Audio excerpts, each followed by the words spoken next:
Hello guys, welcome back. I'm Kenzie if you're new. Today we are back with another makeover video. We're sprucing up my living room today on a major budget. I'm going to be showing you how we made our DIY accent wall for well under $100, and we're going to be adding in a few new thrifted furniture pieces that I cannot wait to show you. We're decorating, we're painting, we're doing some easy house projects that everyone can do. We are doing it all today. I cannot wait to show you how I added some character and color into my living room. Let's get into it. You guys know I love my neutrals, but I feel like the space is lacking dimension. It feels very light and airy, but it definitely needs some contrast, I feel like, to balance out all the cool tones. So the first thing that we're doing is adding in some taupe colored curtains. These will help cozy up the entire house, and it will also contrast really nicely with all the brightness that we have going on in this room. These curtains are by the brand Chad Made. They actually gifted these to me, which I am so grateful for. These are the Talus linen French pleat in the color Burleywood Birch. These curtains, you guys, are such good quality. They are heavy. Like, we had to hit a stud when putting these up or else they would just fall right off. They are custom made so you could get the perfect size for your house, and I always recommend to hang curtains as high as they can go so it draws your eye up and makes the room feel much more taller and just grand in general. I also made sure I got the double width for each panel so it gives the curtains a more full and pleated look. They have the option to do memory folding too, so it stays perfectly pleated like this.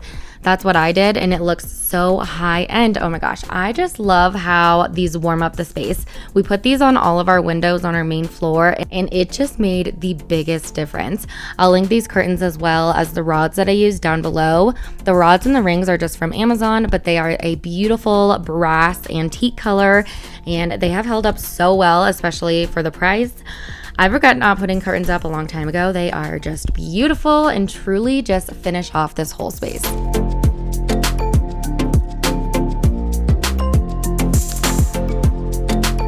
Now let's work on this wall over here. We've had this gallery wall up since we moved in, and I love the idea of it, but it's feeling a little bland. So the first thing that we're doing is adding some sconces to help warm up the space. Pretty much everything we're doing today in this living room is because I have intentions of cozying up this room and just making it feel less cold. So I got these beautiful gold fluted sconces from Target, and I just love the bubble pleat on the shade. I love anything scalloped like this, so when I saw these, I knew I had to have them. They can either be hardwired or they have an electrical line that it plugs into, but we opted to just cut that line off so it's not visible on the wall, and we just replaced the light bulb with a battery powered light bulb that I got from Amazon instead. They're so simple and cheap. They're either controlled with a remote or you can just tap the top to turn them on. They also come with different light settings so you can adjust the ambiance as needed. These are just the cutest addition to this wall, and now we don't have to cover up the cord that would have been there. We're going to spruce up this wall even more by adding a very simple wainscoting around these pictures. All you need is a paintbrush, some miter snips, either wood glue or a brad nailer, and of course the molding of your choice. I got this one from Lowe's. It was like $5 for 8 feet, which I thought was a great deal, and I used 12 of these wood sticks total. I probably could have gotten away with using 10 or 11, but I was not strategic at all with my cuts, so I had a lot of random pieces left over. I highly recommend to get some miter shears for this too, so you're able to cut it at the perfect 45-degree angle where the corners meet. Even if you have a miter saw, these are really affordable, and it's gonna cut your time in half because you won't have to keep running in and out to the garage for each cut. I measured a few, but I mostly just eyeballed everything, and I used girl math and used previous pieces for reference in cutting the rest of the molding. I also recommend getting a nail gun to save you even more time. Of course, you could use wood glue and tape to secure as it dries, but again, you will just have to wait for it to dry, and the nail gun is just much faster and easier. I'm using the smallest little brad nails I can find for these panels, and I'll go in before I paint with a spackle to fill in all the gaps in the corners and the little holes from all the nails. After it's painted, you won't even be able to tell that there's imperfections, and everything will be covered up and it will look very seamless.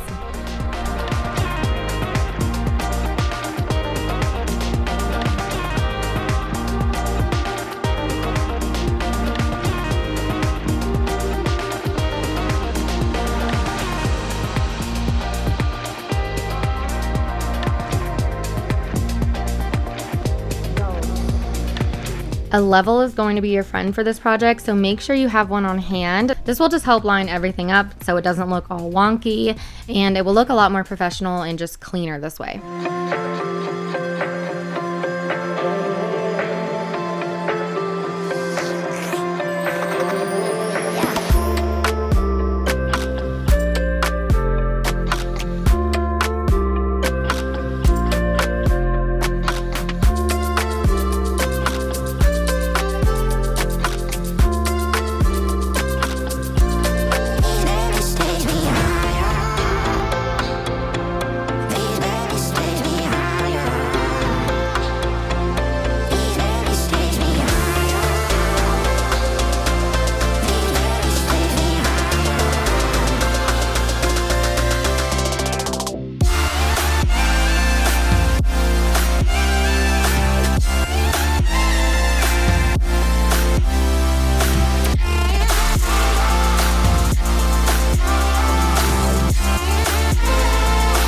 Instead of using caulk to fill in the tiny gaps between the wood panels and the drywall, I just used a ton of paint. This paneling is so small that I'm able to fill everything in with just the paint. Honestly, if these were any bigger, I would probably have to use caulk, let that dry, and then paint over it.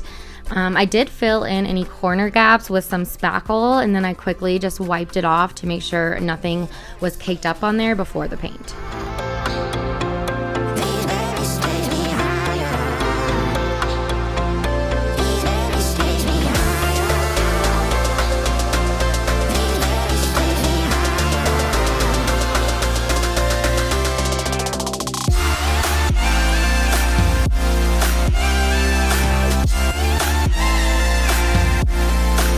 I made a big frame around the gallery wall and then 2 smaller rectangle frames around the sconces. At first I stopped it there and I just had those 3, but I still felt like something was missing. So I actually went in and put 3 more rectangles below it to help anchor it out. This made it look so much better and it really just completed the whole wall.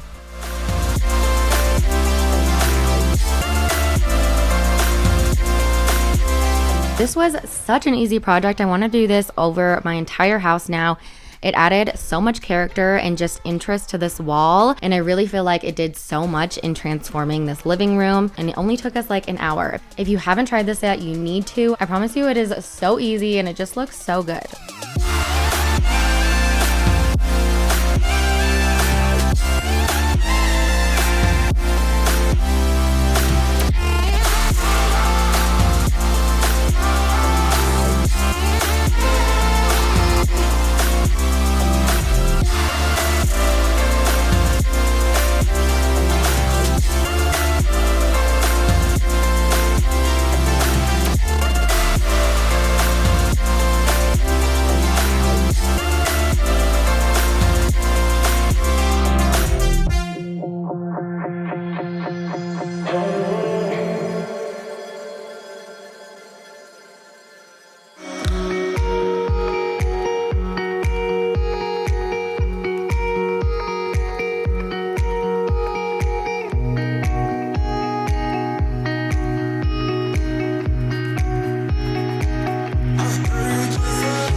Okay, you guys, there are 2 amazing Facebook Marketplace finds in this makeover. Honestly, my best finds, I would say. I know that I pretty much say that every time I get something off Marketplace, but no, you guys, these really take the cake. Okay, so the first one is this primitive wood coffee table. Holy moly, she's rustic, she's reclaimed, she's a real antique piece. She is just beautiful. The joints are dovetail, which was very common back in the day. You can tell that this table is handcrafted and beautifully made from long ago. It came with this black handle that looked newer. I'm sure someone replaced the original one with this one at some point, and I was planning on replacing it with something a little more unique and just different. but when I pulled this one off, there was a weird groove from where the original handle used to be. So I pretty much just had to cover it up with that same handle. I just painted it with some Rub and Buff and rubbed it off a little on the sides and in random places to get that lived in, more antique look to match the rest of the table. I put him back on and called it good. It was not what I was originally planning on doing with this handle, but I think this works for now and it matches the gold accents in the rest of the room. So I think it looks good.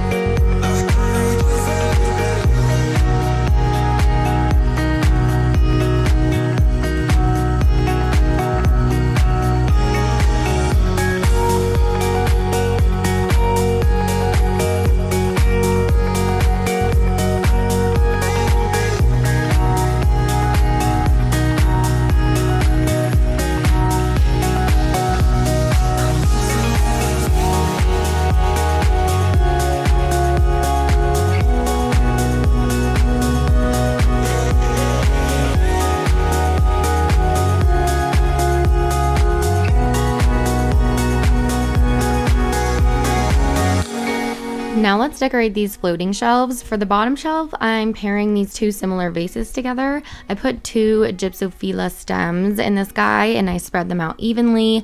I love the sparse look when it comes to plants, so I didn't want to use too many stems in this arrangement.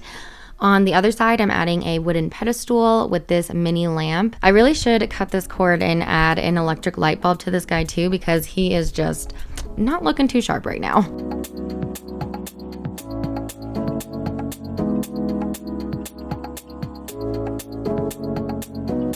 The next shelf, I'm adding this wooden stool. This is also an antique piece, so it's gonna coordinate well with the other old rustic accents that we have in this living room.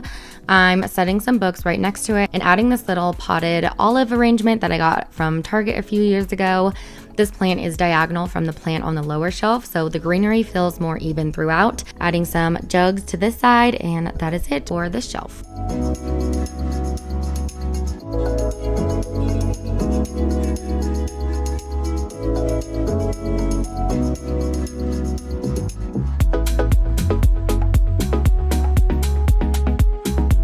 For this top shelf, I'm adding some books on this side. These are also diagonal to the books on the lower shelf. I always try to do this when I'm styling shelves, and I make sure I don't pair any similar shapes or items directly next to each other, both vertically and horizontally. Then I'm just putting some greenery that's also diagonal to the other greenery, so it's kind of in the shape of a diamond. Then I'm pairing my two new favorite funky vases on this top corner, and that finishes off this little shelf area.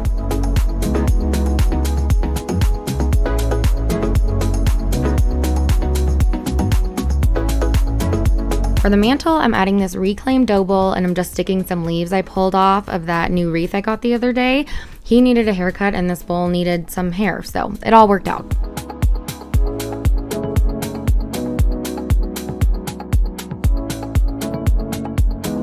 I'm also keeping my olive tree in this corner. I recently got this huge vase from McGee & Co. It is so beautiful. This tree was having a tough time staying straight up, and I also didn't have any faux moss or anything like that to stick in here right now. So I just stuffed a blanket in there and called it good. The blanket actually really helped to keep the tree upright, so I'm not complaining, and honestly, it's kind of cute. It adds some texture. It's kind of cute.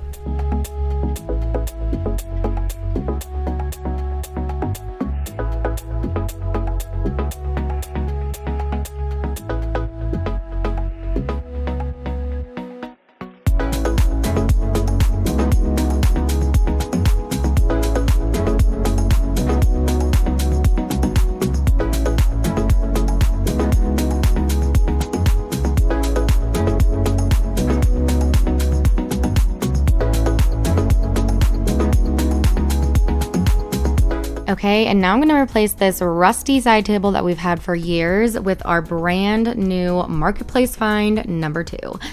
This is the winner, you guys. This is it. I am telling you, this is the best thing that I have ever found. Look at her. An antique side table with scalloped edges, and look at the little bubble legs. Literally everything about this piece is perfect. The color, the wood grain, the detail. I am just so in love, and I think it is the perfect piece to finish off this living room. I just added a simple arrangement to the top. I didn't want too much decor on here because, girl, this side table is decor in itself, and she just needed her moment to shine.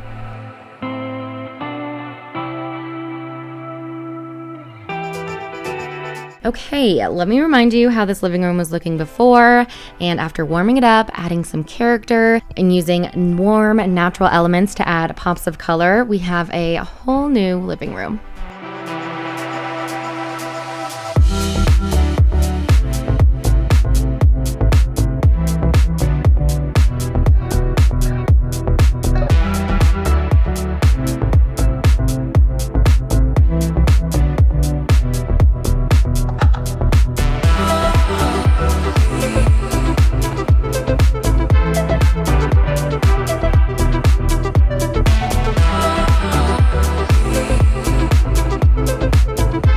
If you are looking to renovate your space, or you just need some styling help or decor help, anything at all, me and my husband just recently launched our brand new interior design company. We do full service in-person services as well as virtual online. We're also offering free first-time consultations right now for first-time customers. So if you need some or all of your space revamped, girl, I got you. I'm here for you. I will leave the link for you to fill out a little form down below if you're interested. But thank you guys so much for being here. If you are new, I would love to have you subscribe and stick around. We are always renovating, decorating, and doing so many things to our house, so I'm always posting makeover videos like these. Be sure to say hi in the comments. I would love to have a chat with you. Please give this video a thumbs up too. It really helps me out. We will see you in a few days in a new one. Bye guys.